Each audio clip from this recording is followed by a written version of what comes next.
சாயலுடைய bus stand எதிரே இல்லை கடைகளை வந்து அத்துமீறி ஆக்குறேன்னு சொல்லிட்டு இந்த மாதிரி எங்கள் மாமனார் முன்னோர்கள் பேரில் உள்ள பட்டாக்கள்லாம் இருக்குது. இந்த பட்டாக்களைக்கு நாங்கள் கொடுத்து எல்லாம் அந்த தடுத்து பார்த்ததுக்கு நாங்கள் வந்து அதை ஏற்றுக்கிற முடியாதுன்னு சொல்லிட்டு இந்த மாதிரி நாங்கள் அதேமாரி செய்யத்தையும் போகிறோம்னு சொல்லி அந்த மாதிரி தாசில்தார் வந்து ஜாதி ரீதியாக வந்து இது பண்ணிக்கிட்டு இருக்காரு. யார் பேரில் பட்டா இருந்துச்சு? பட்டா வந்து சாத்தையா கொண்டு வகையரா பேரில் வந்து அவருக்கு 1938 பட்டா இருக்கு. 1938 பட்டா. இப்ப என்ன நடந்துச்சு? நீதிமன்றத்துல வழக்கு நிலுவையில் இருக்கு. நான் போய் தாசில்தார்ட்ட முறையிட்டேன். அதெல்லாம் ஏத்துக்கிற முடியாது சொல்லிட்டு அதை அத்துமீறி அவர் பண்ணிக்கிட்டு இருக்காரு. இதனால உங்களுக்கு என்ன பாதிப்பு சார்? இதுல பாதிப்பு வந்து எங்களுக்கு இந்த பில்டிங்களுக்கு பாதிப்பு கொடுக்கணும்ல அவங்க முறையா அத்துமீறி செய்யறாங்கல்ல.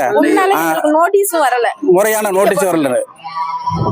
மேல்முறையீடு பண்ணிக்கிட்டு வழக்கு கேஸ் நிலுவையில் இருக்கு.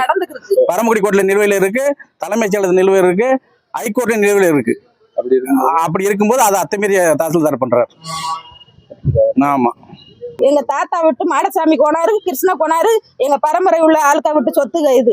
இத்தனை வருஷம் 100 வருஷ கணக்குக்கு ஆண்டது இந்த வருஷம் இடிக்கணும்னா அது என்ன அர்த்தம்? இப்ப இதை கடையும் கட்டி 40 வருஷம் ஆச்சு. என்ன காரணம்? எங்களுக்கு இதை தெரிஞ்சாகணும். இல்லாட்டி நாங்க கம்ப்ளைண்ட் தான் கொடுப்போம் போலீஸ்ல. எங்களுக்கு நீதி கிடைக்கல, நாங்க வழக்கு தான் அடங்குவோம். வழக்கு நிலுவையில் இருக்கும்போது நிலுவையில் இருக்கையில ஏன் அப்படி பண்றாங்க? எங்களுக்கு இதை நீதி கிடைக்கலன்னா நாங்க என்ன போராட்டம் நடத்தியே ஆகும்.